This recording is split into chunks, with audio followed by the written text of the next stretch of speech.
Khenpo Sodargye.Udāna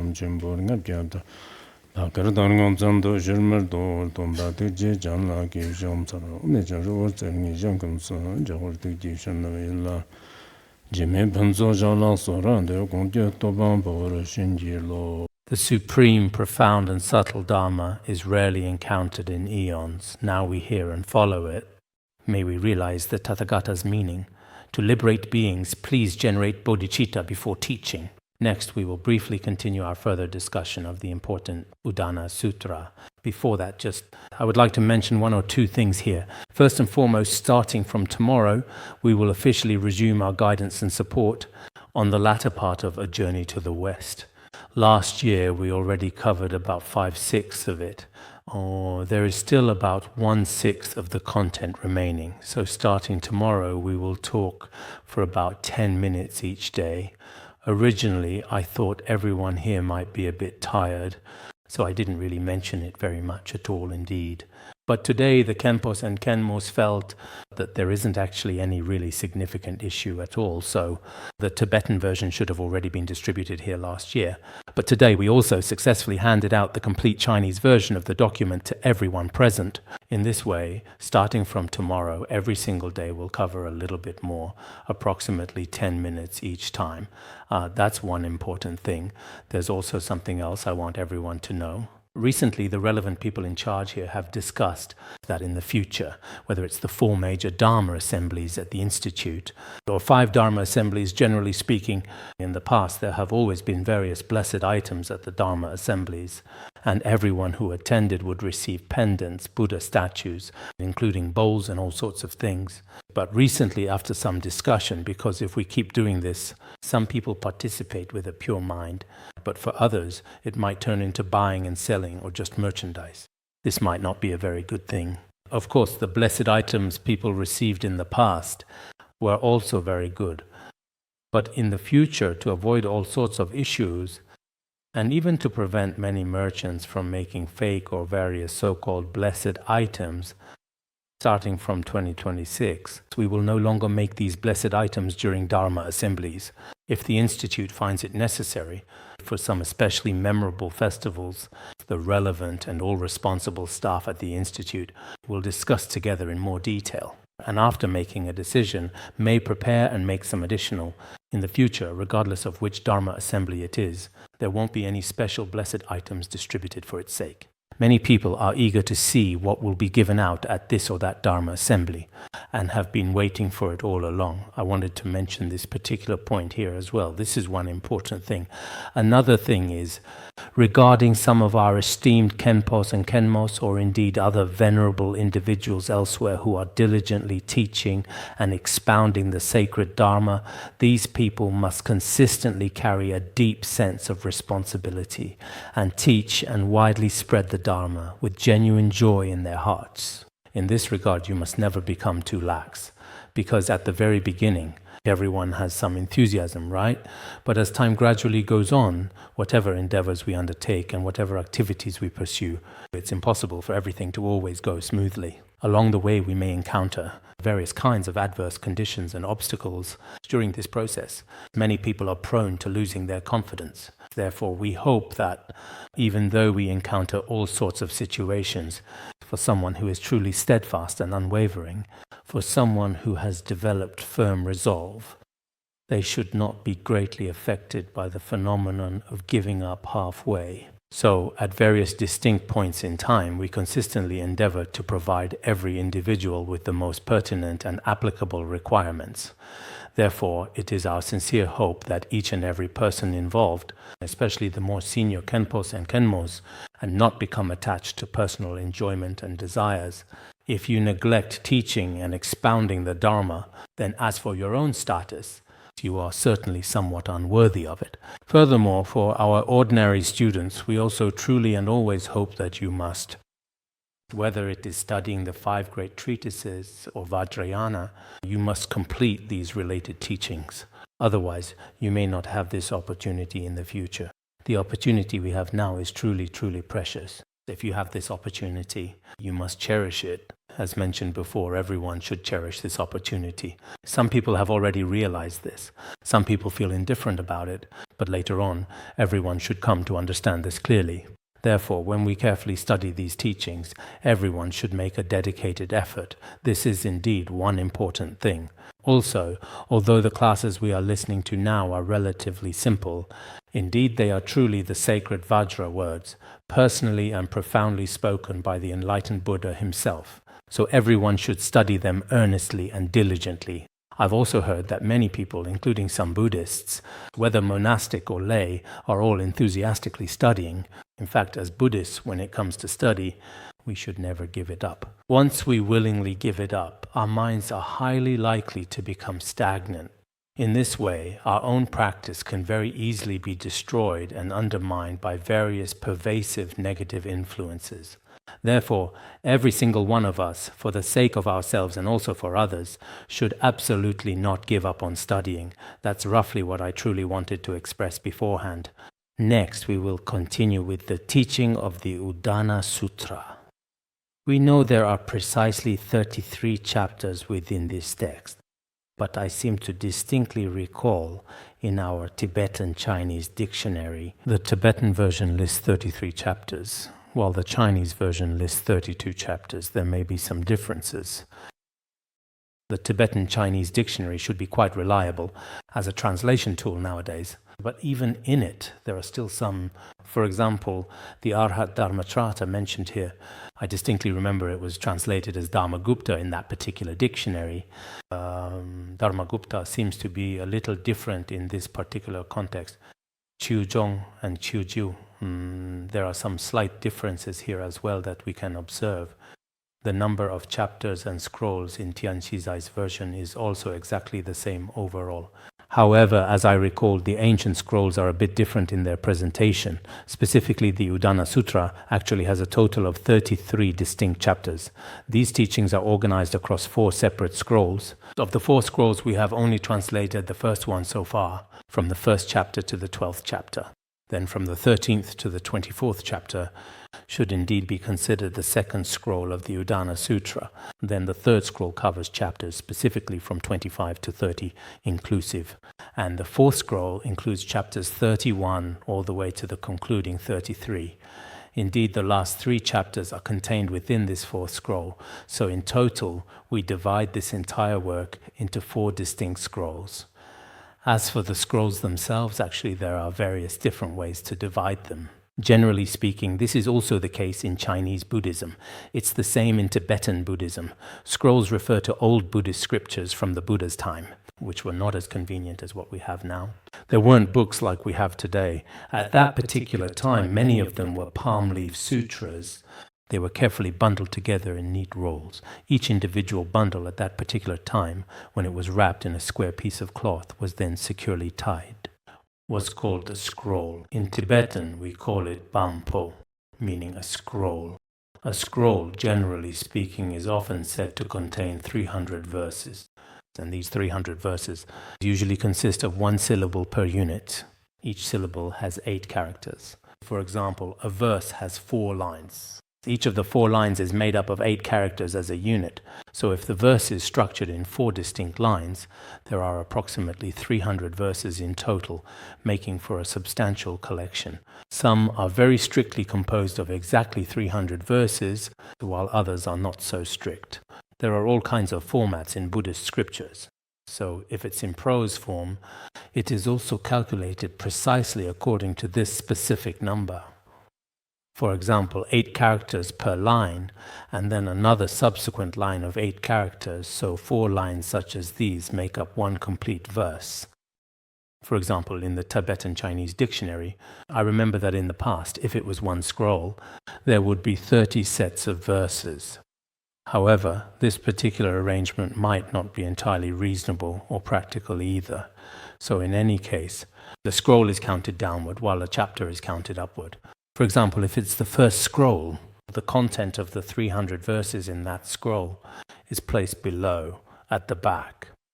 If it's a chapter, in principle, the content of the chapter, which is written in the Tibetan language, is typically positioned at the front. That's how they make the distinction. So right now we are discussing the very first scroll, or you could also say the initial chapter among the comprehensive collection of 33 distinct and important chapters. Of course, if we go by this, we have 3, 4, 1, 12. That is 1-200 verses. But as I recall in the Udāna Sūtra, there aren't that many verses. In fact, according to some of the great masters and scholars of the past, there are all sorts of intricate ways to divide the scrolls. You should endeavor to understand the general and overarching content in this comprehensive and fundamental way as well. So today we will begin discussing in detail Cenda nyindam tsammo dang ruwa dang na dikpa na chiglong chenbu yunjin de shirmir dokparan ruwarin yer.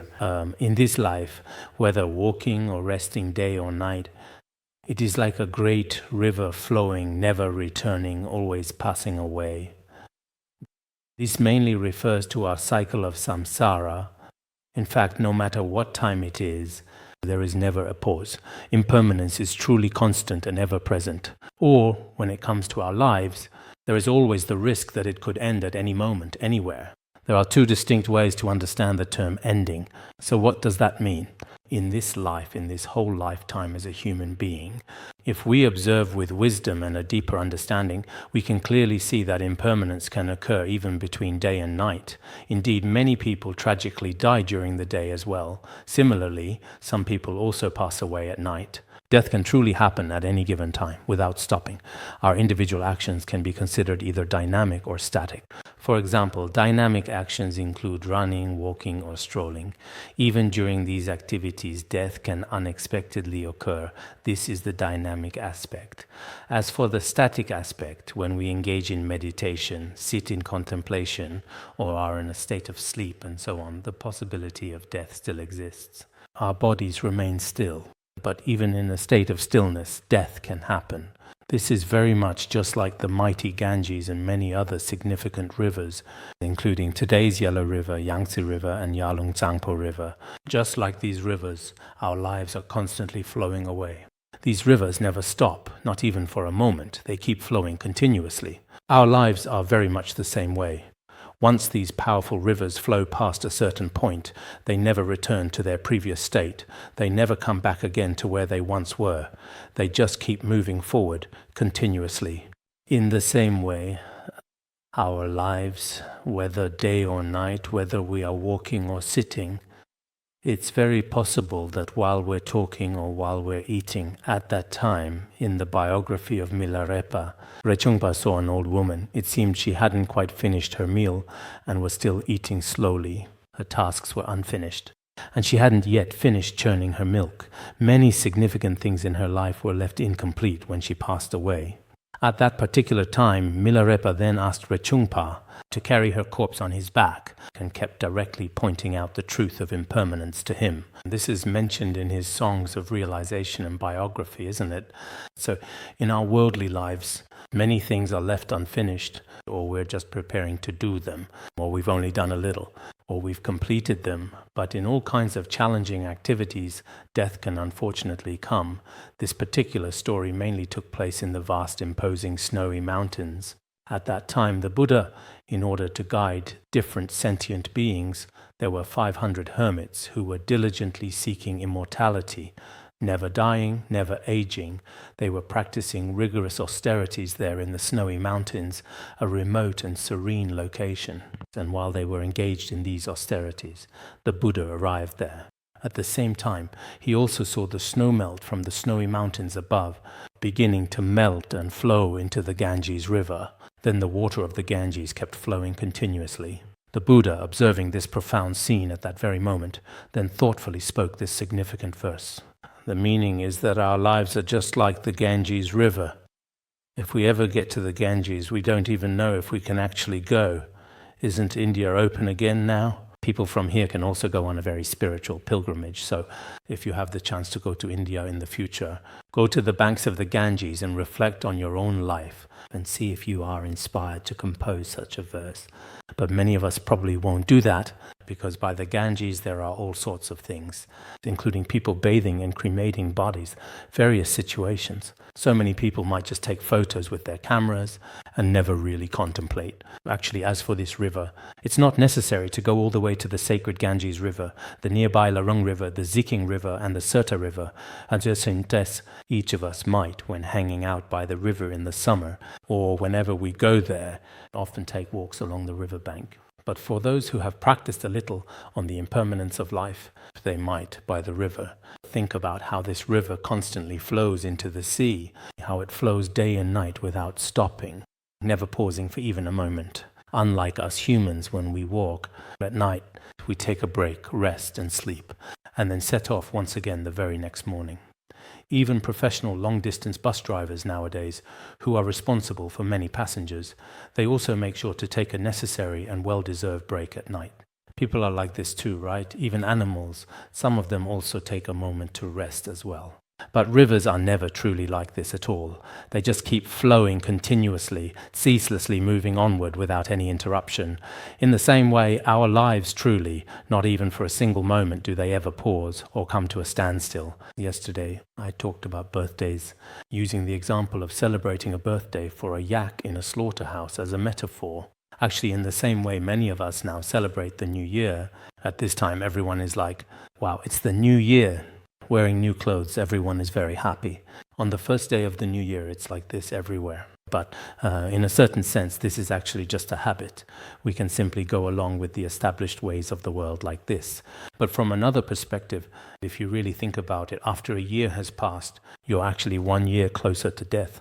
Is this something to truly be happy about, or something to deeply reflect upon and consider? This is also where people's traditions and actual theories still have their differences. So sometimes we actually do quite often think about all things in the world, whether it's religion or worldly philosophers.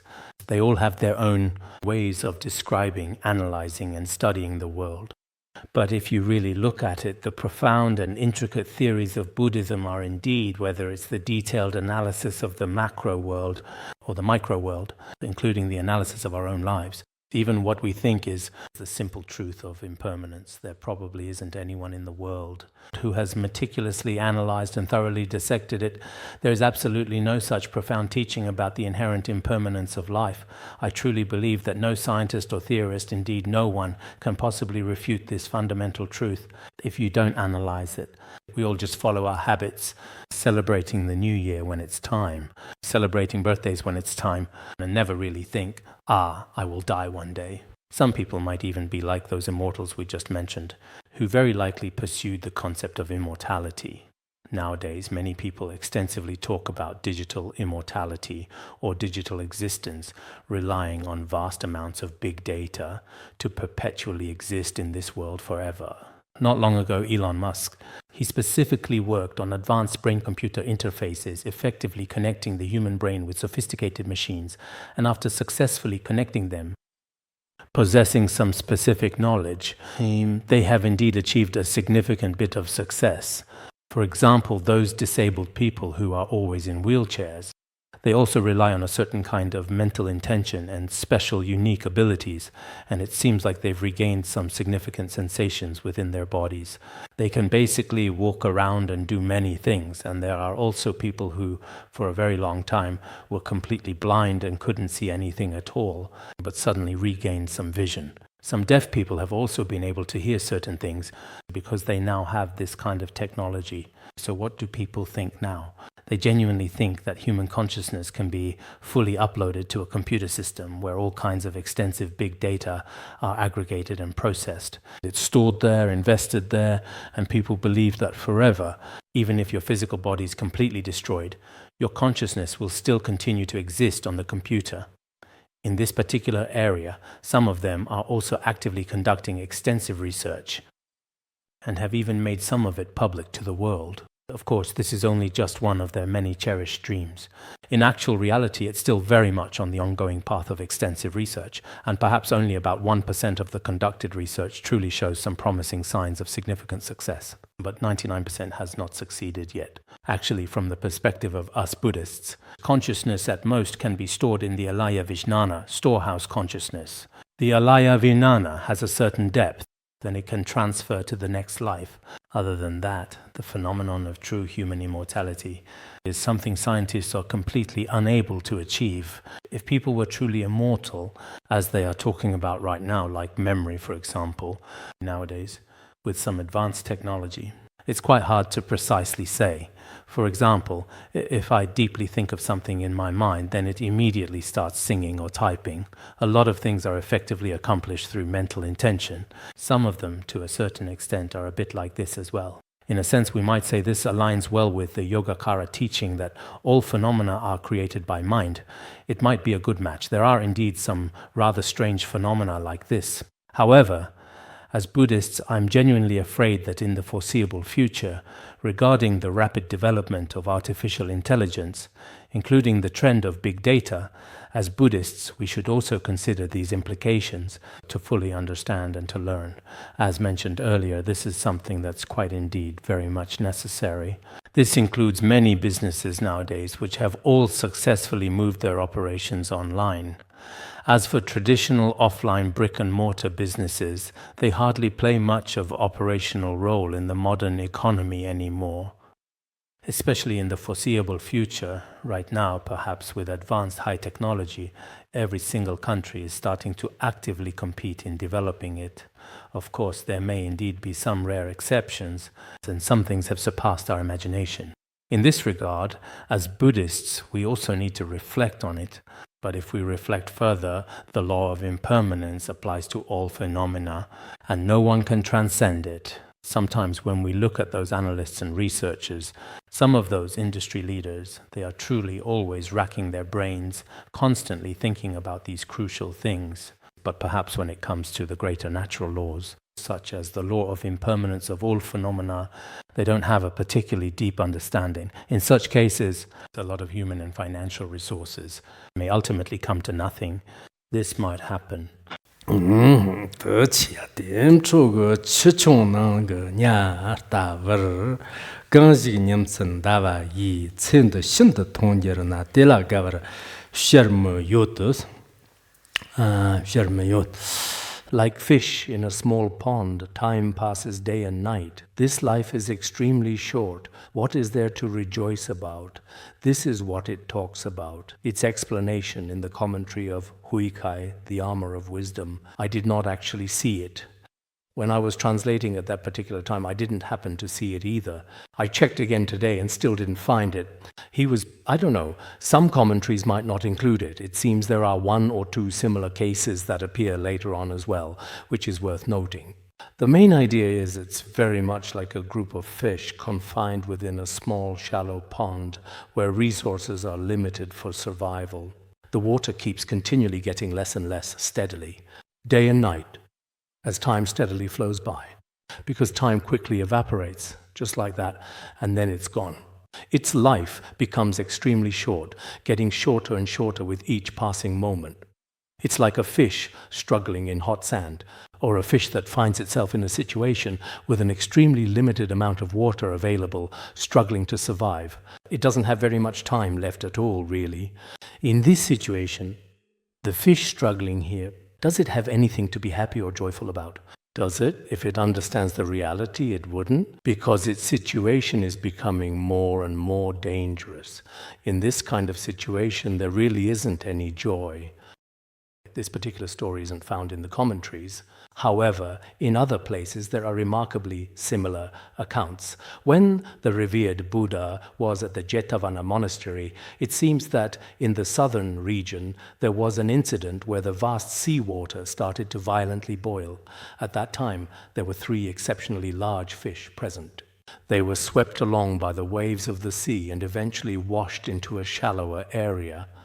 Then, in the shallow water, the 3 fish felt their situation was very dangerous. And if they truly wanted to return to the vast ocean, it seemed there was also a large ship ahead, blocking their way. At this particular point in time, one of the larger fish started to powerfully jump up by itself, because sometimes fish can jump quite incredibly high indeed. and then it gracefully leapt over the ship and seamlessly merged back into the vast sea. It returned to the ocean. As for the second fish, it also followed the natural flow of the tide, moving along with the gentle currents, and gracefully made its way back into the sea as well. However, the very last fish, unfortunately, had absolutely no way out of its predicament and was already firmly caught by the fisherman. When Buddha, aware of this situation, because the fish were in shallow water, the Buddha, using his wisdom eye, noticed what was truly just happening and then spoke this particular and significant verse. So generally speaking, in many diverse scriptures, it's just that the specific translations of these sacred texts are different. In fact, the content itself is actually quite extensive and covers a very broad range of topics. We have also utilized it in the past on numerous occasions, haven't we? The day has passed, and so too has our life diminished. This profound statement is also included in the daily recitations of Chinese Buddhism. The day has passed, and so too has our precious life diminished. Like a fish with little water, what possible joy can there truly be? Later, it also talks about the critical need for persistent and unwavering diligence, exactly like when your hair catches fire, especially emphasizing the profound contemplation of impermanence and urgently reflecting on the impermanence of all things and not being careless or easily distracted and so on and so forth. There are indeed some verses that describe this fundamental truth. Truly, our very lives are inherently impermanent and fleeting. For instance, when we observe a fish swimming in a tranquil pond and the water is about to dry up, the situation for the fish at that moment is certainly dire. In the same way, in fact, we also talk about a much deeper, true meaning below. Actually, some renowned German philosophers in the past also clearly existed in this very complex world. And what did they say? They said that we humans truly live in this world, just as Buddhism profoundly teaches we constantly live facing death. There is this term, living towards death. What does it truly mean? It means moving toward death, existing with an orientation toward death. In fact, each of us lives constantly facing death. You could certainly say there is absolutely no one who lives without eventually dying. Or in other words, our way of existing. There is no other way to truly exist. It's just that we humans may truly not realize this ourselves. When autumn truly comes, right now, under the warm sunlight, there are so many incredibly small, tiny insects like ants moving about. They themselves are not even aware of it. They seem to think they have an everlasting life, but in reality, their lives are not truly long-lasting either. In the same way, each of us, perhaps truly and profoundly, in our brief lives, should strive to do whatever meaningful things we can as soon as possible. This is very important, and whatever teachings we should seek, we must obtain them. Especially when we are young, seeking the teachings is very important. Looking at all our Dharma friends present here, I think most of you are probably not even 30 or 40 years old yet, actually. You are all quite young, but logically speaking, at this very young age, you should obtain all the teachings you are meant to receive. You see, although we cannot compare ourselves to His Holiness Jigme Phuntsok, but as his biography says, back in around 1951 or so, when he was just 18 years of age, he then went to Sershul to further his studies and education. By the age of 24, he had received the innermost teachings from all his masters. He returned to his own monastery. So between the ages of 18 and 24, he had already received all the teachings he would ever need in his life and had accomplished them completely. But for us, we may not necessarily have such excellent karmic connections from past lives as he did.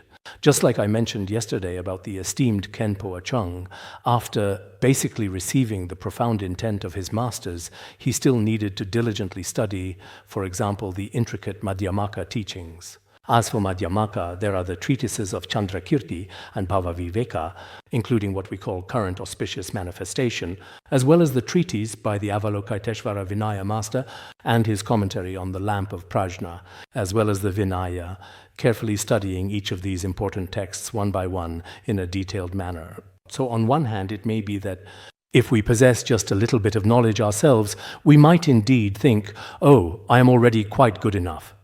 This often leads to a significant amount of arrogance and not wanting to study further, which is unreasonable. In such a short period of time, we still need to seek the true Dharma of liberation.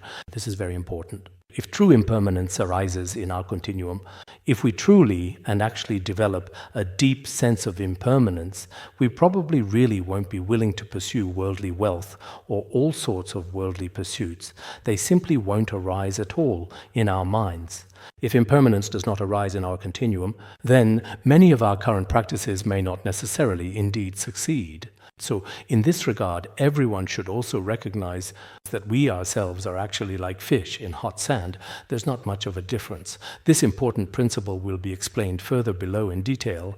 Sun tan chiwa yinpi shir lindu yongsir gawa tang natji chang de nirnjik jang nak sok jang jikbar njir. Life ultimately ends in death. This body is bound to grow old.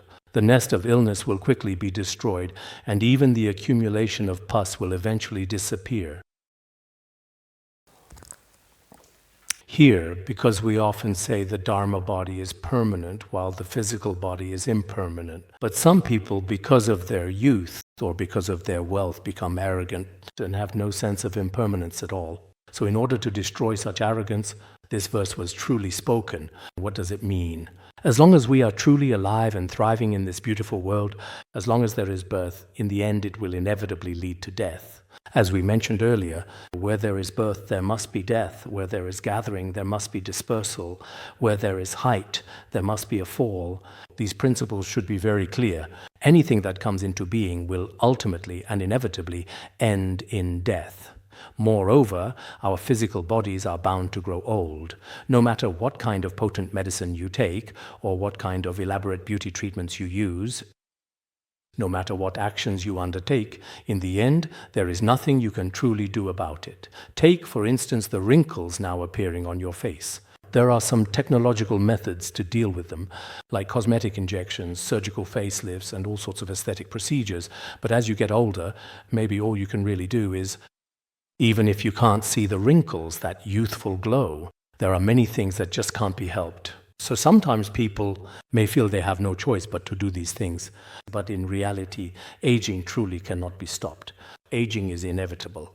And not only do we have to deal with aging, but even before that, if our bodies could remain perfectly healthy, that would be ideal. But in reality, that's not the case. Our bodies are like a dwelling place for diseases, a nest, a veritable lair for various illnesses.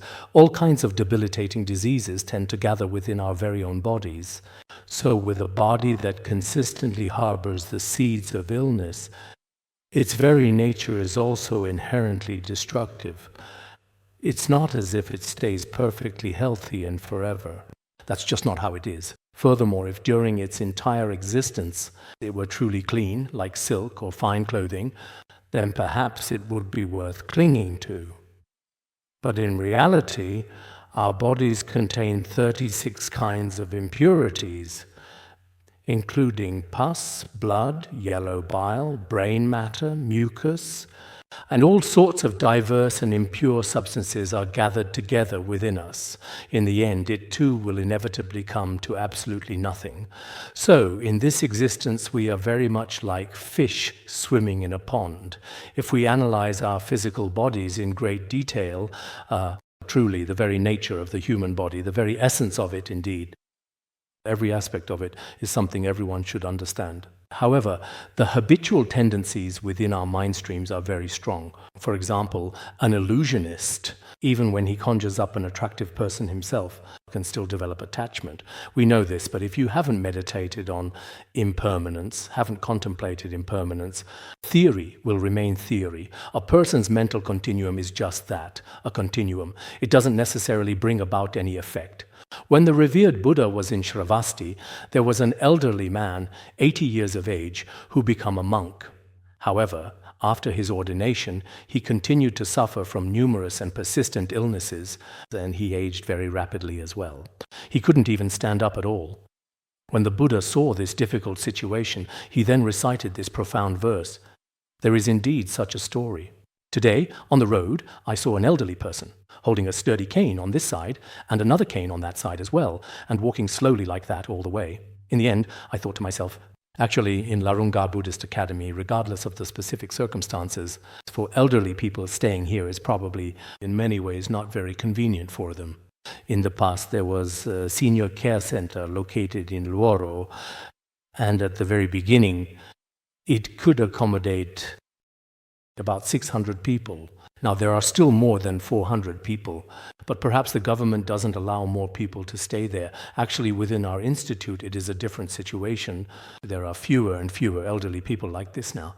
In fact, for elderly people living on their own, if they stay in places like the institute or temples, there are certain difficulties as well. They should probably stay at home. Or if they happen to have children, then let their children take care of them. That might be better. Aging is something that absolutely everyone will experience.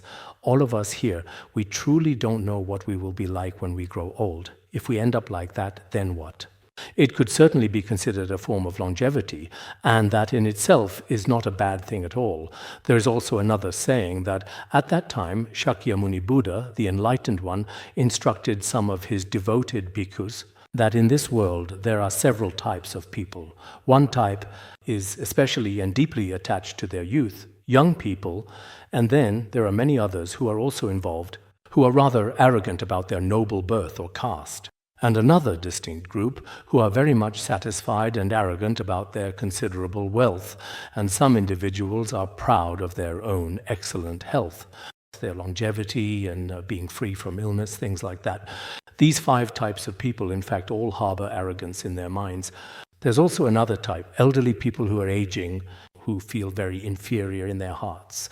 So the Buddha, for people who are so arrogant, and also for those who are so self-abasing, proclaimed this verse. Because here, you shouldn't be especially arrogant if you're overly attached to your body and become especially arrogant. There's no need for that either. You'll grow old eventually. Even among us young people now, those who are considered to be better looking, or some individuals are, some are healthier, stronger, and full of youthful vigor. Some people have wealth and status. But in fact, none of these are reasons to be especially arrogant. How many great people have there been in our world? How many truly remarkable individuals, as beautiful as celestial beings, as wealthy as dragon kings? All kinds of people, in the end, have all passed away one after another. So in this particular world, we can confidently say that there is absolutely nothing particularly noteworthy or unique. There is no such thing as a truly permanent and unchanging person. Sometimes we also observe certain individuals, whether they are high-ranking officials who perceive themselves as being far above everyone else in society, or indeed some other people, when they are in positions of significant power, they tend to act in certain ways, seem to view the lives of everyone in the world with indifference, as if it doesn't matter at all. But in the end, their own ultimate fate is not good either. Their eventual ending is very tragic and truly unfortunate. So, despite their efforts, as it is also said in the Buddhist scriptures, if a person lives 100 years without contemplating the nature of arising and ceasing, if you live for 100 years, if you do not contemplate the law of birth and death, that is not as good as spending a single day contemplating birth and death and attaining the way. Some say, if you live for 100 years, but you have no understanding at all of the impermanence of life and death, not even a little, then it is better to live just one day, in which you truly contemplate the impermanence of life and death, and thereby attain the true and profound way yourself. This is an extremely important principle. In fact, whether a person lives a long life in this world or not is not really important. Whether someone spends a long time relying on a good teacher or spends a long time studying is also not important. It depends on their karmic conditions. Some people may spend only a short time, but perhaps they are people of sharp faculties or they have good karmic connections. Then in just a brief period, their lives can truly undergo a truly great and significant transformation. Indeed. So whether we are listening to the Dharma or studying it, we should see whether our own mental continuum can really change.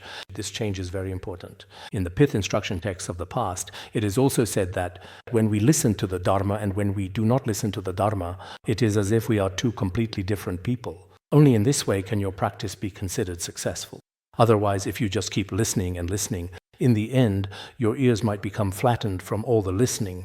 But your mental continuum only grows more rigid and unyielding, and you turn into a dharma slicker. This particular phrase doesn't truly have much profound meaning. So, looking ahead into the future, the dharma you receive should be used to transform your own mind stream. This is something the great masters of the past placed particular emphasis on. Some people, after hearing the dharma, Their entire mental continuum is completely transformed. Perhaps before they were especially attached to the 8 worldly concerns, engaging in all sorts of behaviors, and their words and actions were really not very good at all. But later, they suddenly truly became upright and in accordance with the Dharma. This is very important. Whether lay people or monastics, on the profound path to liberation as taught by the Buddha, we all share this responsibility. We must each transform our own mind stream. In this way, we can attain realization in this very life. Even if we do not achieve the highest realization, at least we can ensure we won't fall into lower realms. This should be very achievable indeed.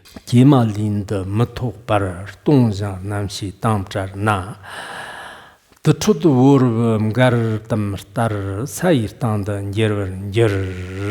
Alas, this body returns to emptiness, leaving behind the mind consciousness, like a piece of wood discarded in a charnel ground, lying prostrate on the earth. This mainly describes total destruction of everything in existence.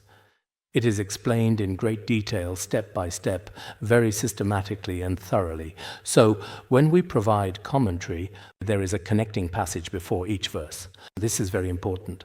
Indian commentaries are also like this. This includes the omniscient Longchenpa's 7 treasuries. In some texts that do not have a formal structure, there is a connecting passage before each verse. It is very important. So, why does he explain this verse? At first glance, it seems like every verse is the same.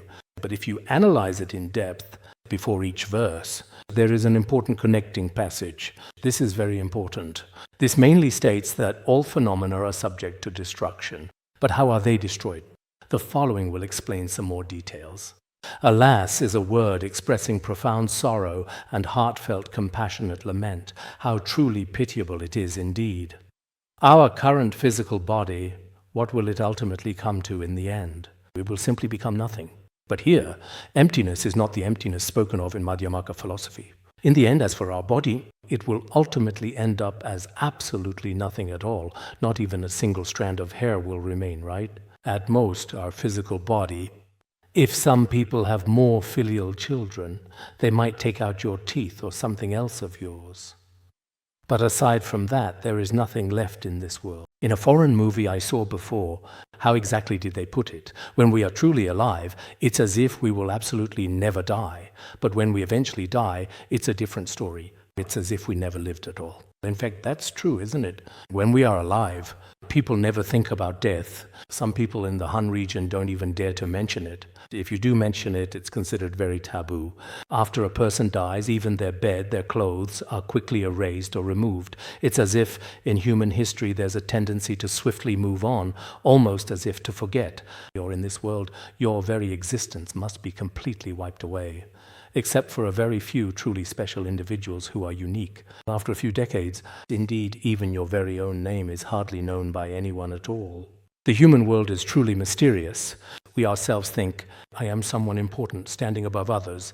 But when you first came into this world, you came completely alone as well. After spending a good few decades here on earth, you suddenly leave, and after you leave, a few days later, your body, whether it's cremated or given a sky burial or cremated, then it's gone. Especially now, for those individuals who are cremated within funeral homes, every single day, thousands upon thousands of people are burned there. For them, perhaps, there are some profound feelings. So this human body of ours, once it leaves this body, it becomes empty.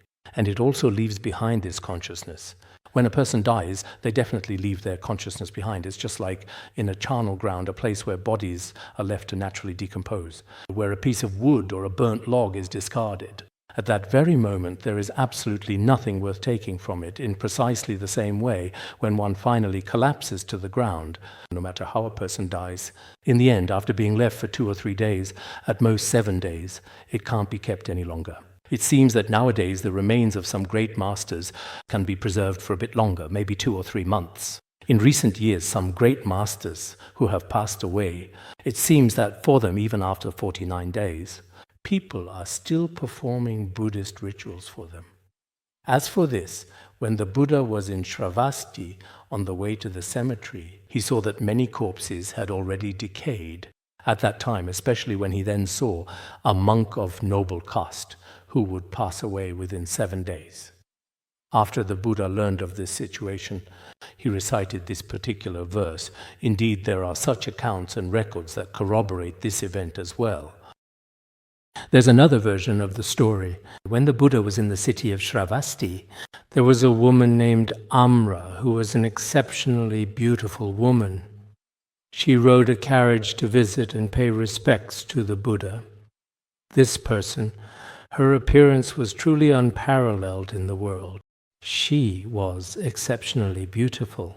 At that time, there were several ordinary monks and beginners present who developed strong feelings of desire because of her striking beauty. To stop them from giving in to such distracting desires, he began to explain that in the end, the body is also just made up of the 4 elements, and that it is impure as well. Ultimately, it has no real substance or essence. At that particular time, the Buddha recited this profound verse. Many of the Buddha's devoted followers who were present also attained realization. So, regarding this specific verse, it mainly analyzes things from certain insightful perspectives. What does it analyze? It meticulously analyzes the physical bodies of all the people present in this world, and shows that in the end there is really nothing to be attached to. This is something that nowadays many people, especially in anatomy, those who study anatomy are fully aware of. From head to toe, the human body is dissected in detail. During the process of dissection, they discover that there is really absolutely nothing to be attached to. And as mentioned earlier, people who work in funeral homes, they regularly deal with human corpses every single day, and also in the ICU, the intensive care unit.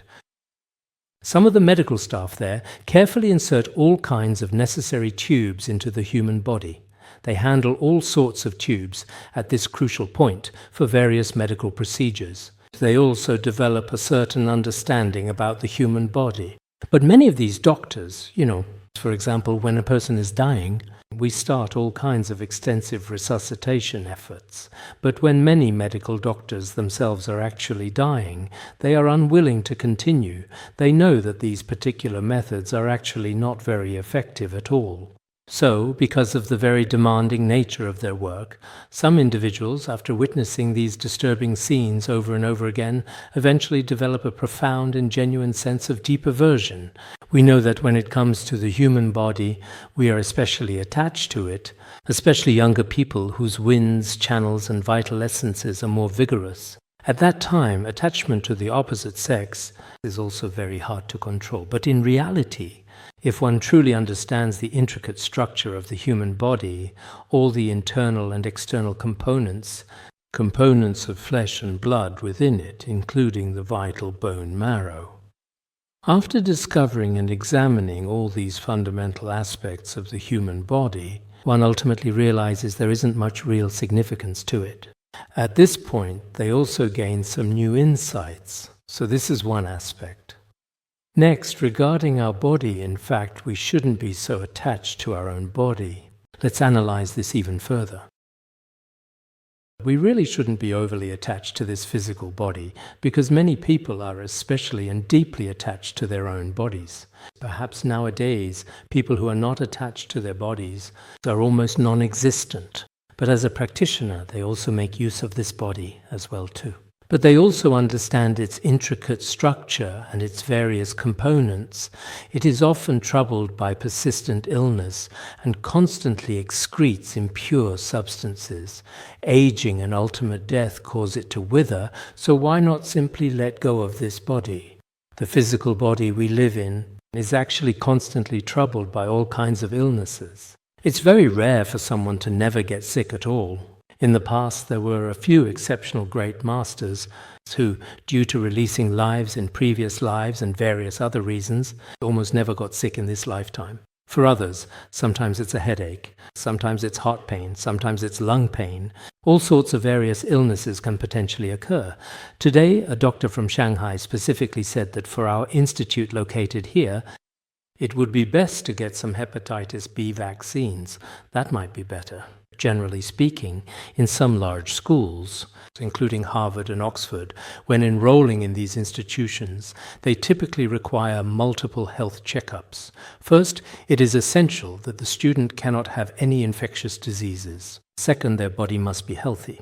There are many such requirements outside as well, but there are indeed some people who are plagued by chronic illnesses for years. It may be difficult to study, practice, and spread the Dharma to benefit sentient beings, as all of these face certain obstacles. So, our human bodies are often significantly damaged by various illnesses and diseases. Moreover, there are always impure substances coming out from the 9 orifices of our bodies, such as nasal mucus and other impurities. Whether it's your snot, urine, or feces, and all the other things from the entire body, everything that comes out of our bodies. Just as it is described in the Bodhikariyavatara, even the purest borneol, if it comes out from our bodies, if any part of a corpse comes into contact with it, it becomes filthy and foul-smelling.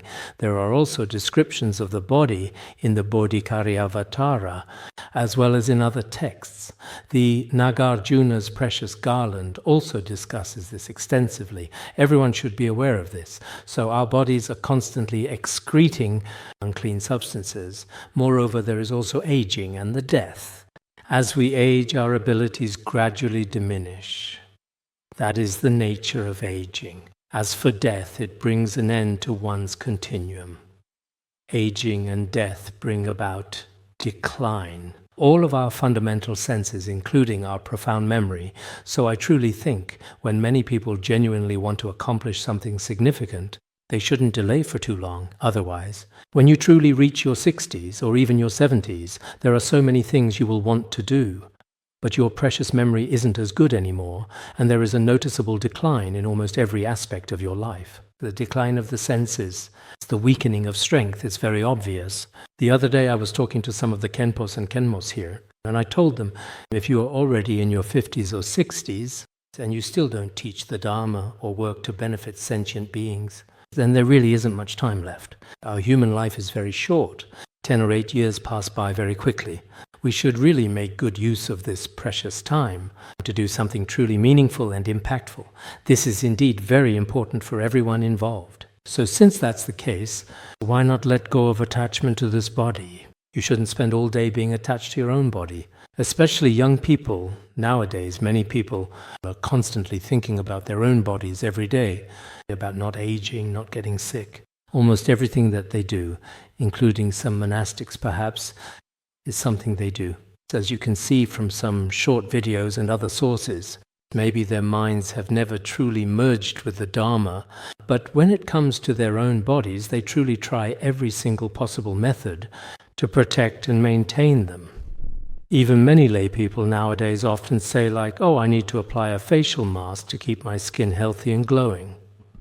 But I've heard many doctors say that if you get used to using facial masks, a lot of the body's moisture gets drawn out by them. Just like drinking coffee, it eventually becomes an addiction, and the damage to the body can be quite very serious in the long run. Eventually, you can't go a day without using them. In the end, you become like someone who is really not normal. So nowadays, all sorts of things that come about, whether for youth or for health, many medicines or health products can actually cause significant harm. Now, regarding this particular case, when the Buddha went to a certain specific place, he encountered a significant situation. He observed someone on the road who appeared to be afflicted with leprosy, and from that individual's body, an amount of visibly unclean and unpleasant substances was oozing forth. Subsequently, in response to this situation, the Buddha then uttered these 2 specific verses. One is this verse, and the other is the following verse. There is also such a version of the story. Additionally, when the Buddha was at Jetavana monastery, some people invited the Buddha to accept their offering. The Buddha sent the monks to go, but he himself did not go. There were 2 reasons why he didn't go himself. One was that he might have been teaching the Dharma to celestial beings, and the other was to take care of some sick people. That day, the Buddha mainly went to check if there were any sick people in the monastic community. There was a patient who was very seriously ill, and had been bedridden for a very long time. His frail body was oozing all kinds of unclean and foul-smelling fluids, and he hadn't properly bathed either. At that moment, the Buddha then asked, "How are you? Why is your body like this?" He replied, "When I was healthy before, I didn't take care of other sick people or anyone else. Now that I have fallen ill myself, others ignore me too, and absolutely no one takes care of me." He was feeling very sad at that particular moment. The Buddha, with his great compassion, personally helped him outside and then carefully washed his body and changed him into some clean clothes. After that, the Buddha carefully took care of him and also diligently taught him some Dharma. He told him this body is impermanent, body impure, there no need to be attached. He encouraged him to practice diligently. Later, monks present to also receive profound and significant teachings from the Buddha. As a direct result, that sick monk just now attained realization because of the profound teachings given by the Buddha. Many other young practitioners also, after considering these teachings from the Buddha, they subsequently gained remarkably new and transformative insights about the intricate nature of human life and the physical body. So here, in fact, our body, no matter how you look at it, should be something that we don't really need to be particularly attached to, because we often tend to regard it as something that is permanent, blissful, self, and pure, even though that may not actually be the case. We feel that this body is always present, that it is mine, that it is clean and not empty. These are the 4 kinds of inverted conceptualizations. I remember in the 400 stanzas on the Middle Way, it very logically and thoroughly refutes these views. Because the 400 stanzas on the Middle Way is generally practiced by yogis, the first 8 chapters deal with conventional truth, and the latter 8 chapters are about ultimate truth, right? I can't quite remember. Anyway, I studied it together with everyone more than 20 years ago. The 400 stanzas on the Middle Way is an excellent text, especially in terms of countering the notions of permanence, bliss, self, and purity. It analyzes these concepts using logical reasoning and inference. So at that time, I should have, I think, whether through the theory of Madhyamaka or through various other methods of practice, such as specific exercises, we shouldn't be overly attached to the physical body. But does that mean we shouldn't be attached to the body at all? Not necessarily. We should protect it appropriately. This is as explained in the 400 stanzas on the Middle Way.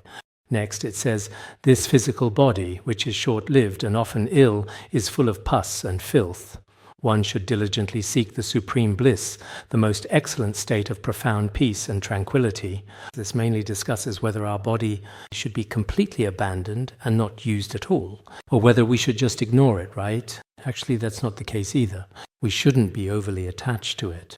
But in terms of our liberation, the body is actually quite useful indeed. The body is not completely useless. It is still very useful and highly relevant. Next, on one hand, it clearly states that although the physical body will inevitably perish in a relatively short period of time, even if a person lives to 100 years, in fact, sometimes we see many young people suddenly die, passing away quite unexpectedly and tragically, especially from things like cerebral hemorrhage or stroke, as well as strokes and sudden heart attacks, including various types of cancer. In such cases, being young doesn't guarantee anything at all, and sometimes even more young people die. In these situations, death can come very quickly indeed. And that's one characteristic. The second characteristic is that while we're alive, the body suffers from all kinds of illnesses. For example, last year when they examined me, the doctor said, "You're so pitiful." He said that I had 9 major illnesses, a lot of different diseases and all kinds of various illnesses. Maybe there really aren't very many people with a body as fragile as mine. You all look radiant and healthy. Maybe you don't have any, but some of you might also have them. Illnesses are common. There are all sorts of impurities in the body, as I mentioned earlier. And maybe the focus of each is a bit different. This pus, or whatever blood, or all sorts of unclean things in the body, although they make people feel aversion, suffering upon suffering, as wise people we should still recognize this body. Its nature is just like this. But does that mean we shouldn't use it at all? Not necessarily. Our human body, when it comes to practicing the path to liberation, is especially precious. And it is also through truly relying upon it that we can genuinely gain many significant benefits. I saw at the very end of the Udāna Sūtra how exactly is the analogy explained. For example, a lotus flower can grow and flourish even in very dirty and impure water, can't it? Similarly, within our inherently impure physical body, the profound wisdom of the Buddha and the Shravakas can also genuinely arise and manifest.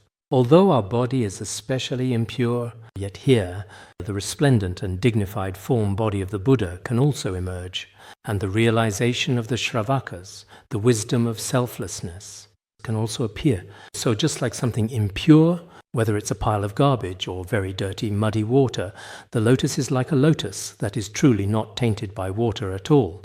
No matter how dirty the water is, it still does not stain it. In the same way, our body, even though it has all kinds of faults, all sorts of flaws, just as it is said in the 400 stanzas on the middle way, even though you should regard your body as an enemy, it is through relying on it that you can attain ultimate liberation. So we still need to cherish it and make use of it. Therefore, according to the Vajrayana teachings, as everyone knows, this body is called the Vajra aggregate, and it must be absolutely protected. We must not look down upon it or cause it any harm whatsoever. If you harm it, you violate Vajrayana vows. This is the situation. So here, when seeking the supreme bliss, in the Tibetan text, there is originally the word accomplishment. But accomplishment, according to his commentary, refers to constant and unmoving, permanent and immutable supreme joy. So when it comes to some translations, you might also notice that some verses are a bit different. Sometimes there isn't enough space for all the words. Some more detailed explanations are provided in the commentaries accordingly. This is done to make the text flow more smoothly. So the word accomplishment does not appear here literally, but in fact it means the same as in the commentary. What is the supreme state of peace that we should pursue? We should seek to accomplish this unsurpassed bliss, which is the fruition of Buddhahood and Bodhisattvahood. It is the state free from all suffering and complete peace. Of course, there is no story or case here, because the previous stories served as examples for those two verses. So if we rely on this body, we can also accomplish many things that truly benefit sentient beings. In order to truly benefit sentient beings, we should cultivate a wish-fulfilling body. In the Bodhicaryavatara, it is said that to accomplish the benefit of sentient beings, we must cultivate a body like a wish-fulfilling jewel. Although the body is like a boat, by relying on it, for example, with a boat one can cross the ocean. In the same way, by relying on this impure body, we can also achieve this. So I think all of us here should sometimes reflect on this. We have encountered such a precious Dharma and also such a very favorable opportunity. With this kind of fortunate circumstance, indeed it is. Even in this very life, we should be willing to give up our very skull. And in this present life, we ought to accumulate a great deal of positive merit, even if we do not attain the highest realization. At the very least, we will plant excellent virtuous roots in our continuum. To encounter the Mahayana Dharma, when Patrul Rinpoche read about the merits of the Mahayana Dharma, sometimes we ourselves also truly feel that we are indeed very fortunate and blessed. Otherwise, we might be wandering aimlessly and without purpose in this vast world, not knowing when we would ever have the chance for true liberation. Therefore, on the one hand, everyone should deeply understand the truth of impermanence, and at the same time, having obtained such a human life and encountered such truly noble teachers in the Dharma, is also a very great honor. We should be filled with confidence. Don't spend every day with a gloomy face, feeling especially miserable. Just like in Dream of the Red Chamber, there's a character named Lin Dayu, right? She cried every day. And in the end, she died at a very young age. So in life, sometimes, if you truly develop a sense of renunciation, it's okay to cry. If it's for sentient beings or out of longing for the Guru and the three jewels and you shed a tear, His Holiness has said before that this is meaningful. But if it's not for such reasons, sometimes it's just because you're angry or sometimes simply unhappy, then this short life doesn't hold much meaning. Everyone should also diligently practice. Moreover, if you can always maintain a sense of joy in your heart, that is also very important. All right, everyone, we will now stop our session right here for today.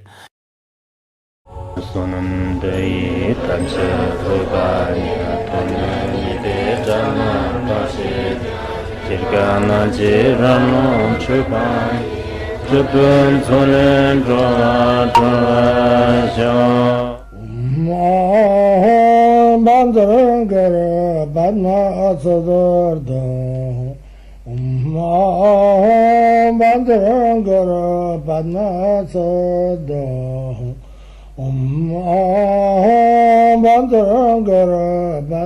Sūtra L6